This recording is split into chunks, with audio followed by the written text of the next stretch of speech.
Assalamualaikum warahmatullahi wabarakatuh. Saya Zulkifli Jaiz. Untuk bakat muda sezaman 2021, saya mengetengahkan satu karya yang bertajuk Project Invisible Sculpture. Satu projek yang sudah ditekankan dan progresnya berlaku sepanjang setahun. Persoalan yang penting bagi saya untuk saya challenge kesenian tu sendiri adalah bagaimana untuk define dimension art tu sendiri. Karya saya ni dengan tajuk Invisible Sculpture. How to define benda tu adalah satu sculpture.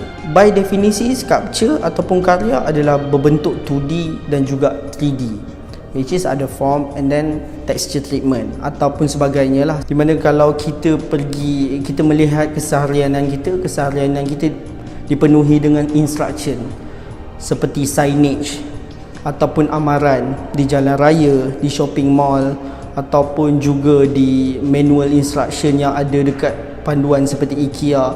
Bagi saya benda tu creating satu persepsi ataupun satu interpretation terhadap meaning sign itu sendiri. Sekiranya kalau kita masuk kedai sekarang, kita perlu scan ataupun kita perlu detect kita punya suhu. Bila kita masuk kedai akan ada in and out dekat pintu bahagian depan. Kebiasaannya mereka menggunakan menggunakan duct tape ataupun cloth tape, menggunakan in and out.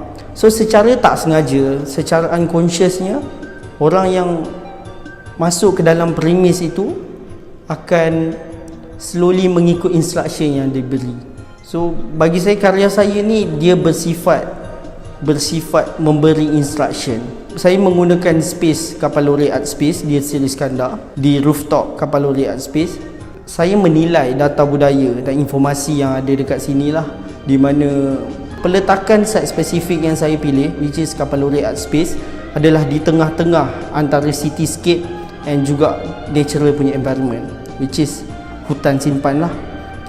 Saya rasa pertembungan tu adalah satu perkara yang menarik lah untuk art on site ni.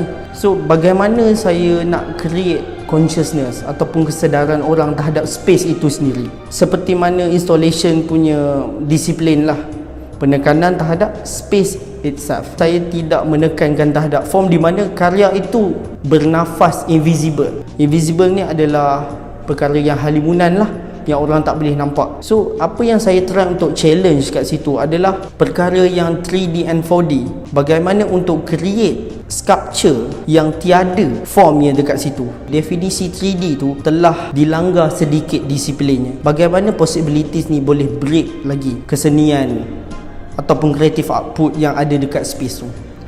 Anak panah ini bersifat seolah-olah sinonim dengan pedestal, tempat untuk kita meletakkan sculpture. Anak panah ini orang boleh menggunakan untuk create platform mereka sendiri untuk creating satu karya diorang sendiri. Saya memberi poetic license untuk orang biasa yang di luar daripada dunia kesenian juga untuk berkarya sendiri secara visual menggunakan elemen-elemen AR, elemen-elemen Instagram, social media. Penggunaan social media ini bagi saya sangat penting juga, tetapi at the same time physical pun penting. Apa yang saya existkan ni adalah karya yang bersifat fizikal dan bersifat visual, di mana akan berlakunya social interaction, tetapi dia lebih kepada pembinaan platform untuk ordinary people ni untuk create diorang punya creative output.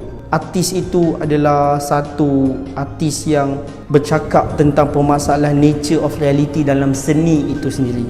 Bagaimana untuk define karya ni secara definisi dan secara visual ataupun secara pembacaan.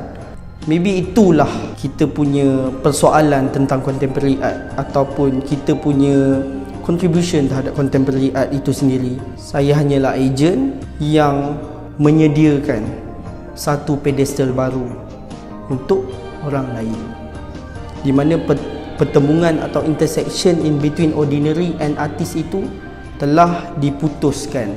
Wall di tengah-tengah itu telah invisible.